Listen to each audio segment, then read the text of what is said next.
Hello everyone and welcome to this video. Now today I'm going to be taking a look at the debut album by the band The Cars. So yes, I'll just be doing the usual thing in this video, giving a bit of background information about the album, then showing you my vinyl copy, and then looking at each of the album songs in detail. This review was requested by a user, James Boyce, I believe, on my recent Blondie Parallel Lines album review. So he wanted me to highlight a sort of like a similar like new wave act like this came out like the same year as Parallel Lines. Like, it was a great like time like for music, like that sort of like that late 70s period. So as I said, this was the Cars' debut album, released on the 6th of June in 1978.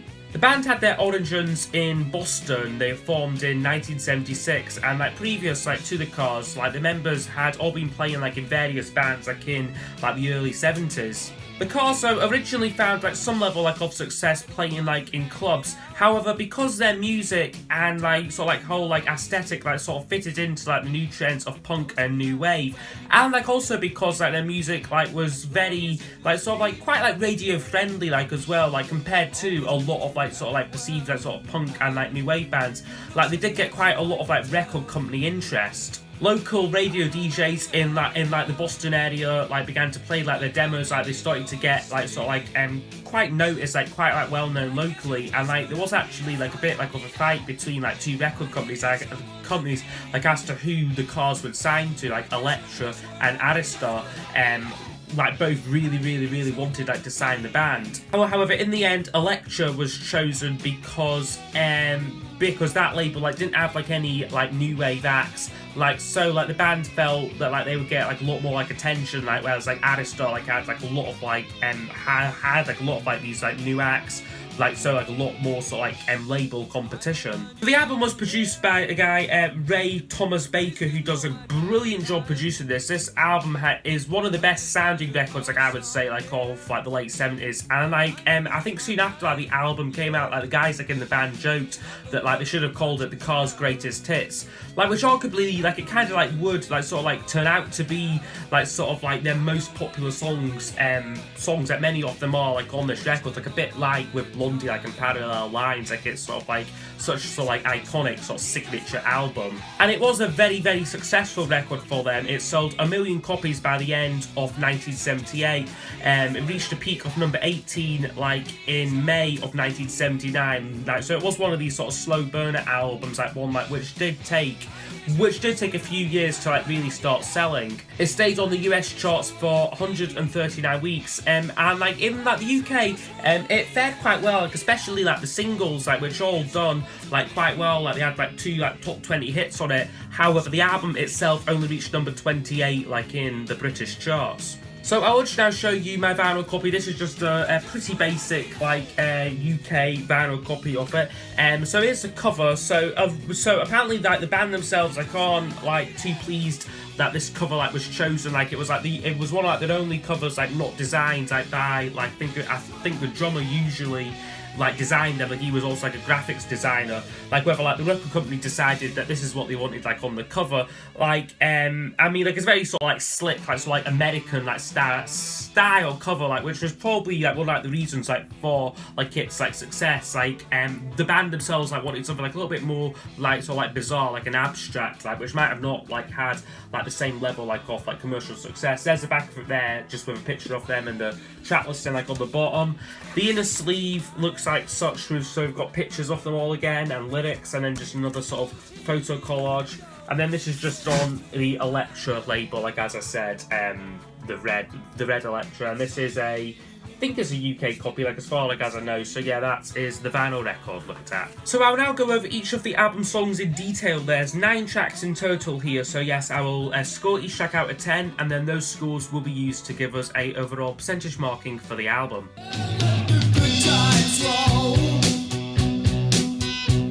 So So we kick off the album with a song called Good Times Roll, which I really like. I think it works great like as an album opener. Great production on it, on like not only this song like but across like the whole album. Lots of really nice like synth textures on it, and like really like sort of very tight like sort of like vocal harmonies, like very Queen like sort of like the chorus vocals like on this song. Lyrically, it's about the sort of like stereotypical life like of like a rock star, and like how like it's sort of like perceived like sort of like in like the public eye to be like a sort of like a good time and like sort of like really sort of like fun and that, like whereas like in like reality like it's quite different. This is also one of the singles released from the album, like in like America only got to number 41 like on like the US charts, but I think it is a really good song there. Just a great way to kick off the album. My best friend's girl.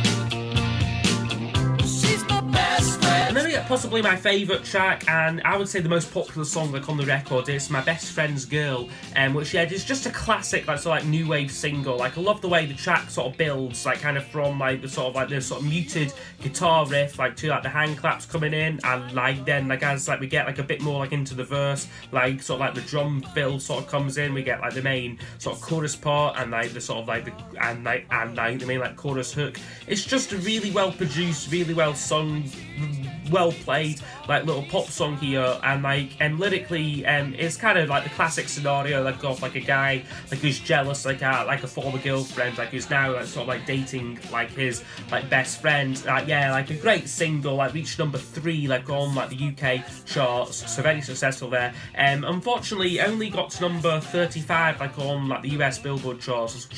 I'm not sure like what happened to it there though. I think it might have just got a bit lost like in like sort of like the amount of other great singles like what came out like in 1978. But also like another little fact as well about this was the first ever commercially released picture disc like in like the UK, which might have like been like some reason like for like its like super high like chart placement. But yeah, a wonderful song though, and My Best Friend's Girl, easy 10 out of 10 for me.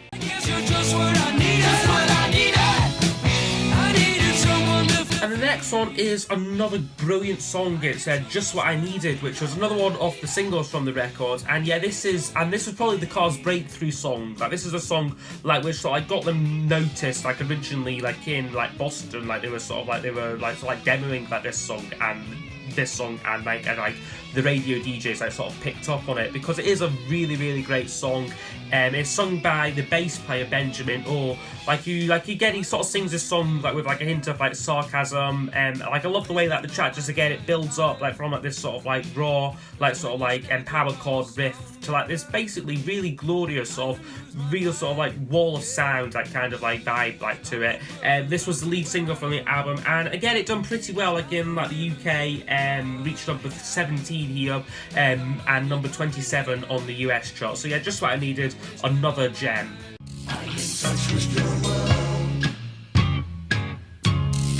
And then we get, for me, one of the weaker tracks on the album. It's called I'm in Touch with Your World, which is one of the most experimental pieces like on the album. It's a kind of slower, like sort of like more like sort of like menacing rhythm like on like this one here. However, it just gets a little bit boring, a little bit like monotonous, like kind of like the drums and like guitar like sort of like riff, like what carries the song along.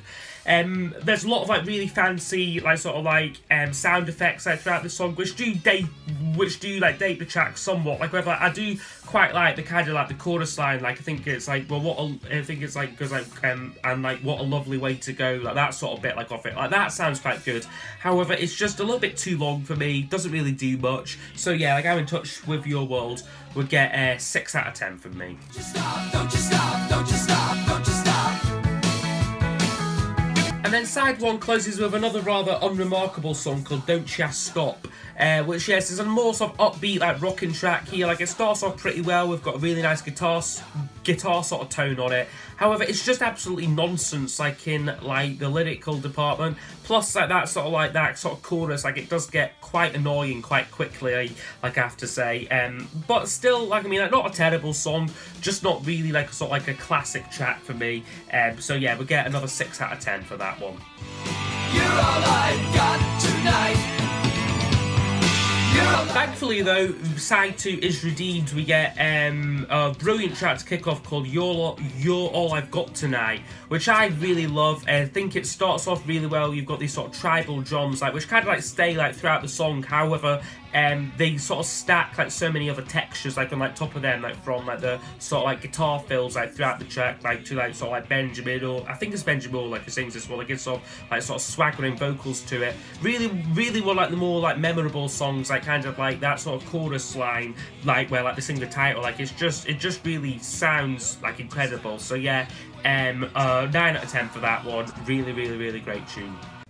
My love.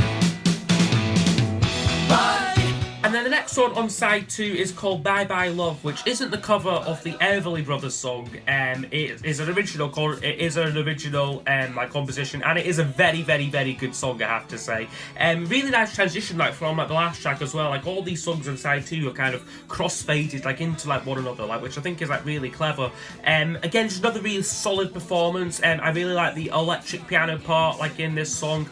Like kind of like as well, like I like the structure like off the track. It kind of goes through like it kind of like you've got sort of like swaggery verse, but then like sort of like the pre-chorus like has this sort of feeling like of suspense in it, like on like the line like it's an orangey sky bit.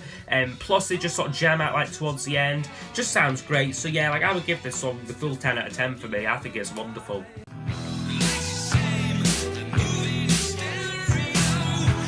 And then the penultimate song on the album is called Moving in Stereo, which is another one of the more sort of like experimental pieces like on the album. This is one which was co-written like by like Rick Orsack and the keyboard player, a guy called Greg Hawkes, because he like has a very sort of like integral part like off like this song. Like it's a very sort of like progressive like sounding track, like lots of like intricate like arrangement bits on it.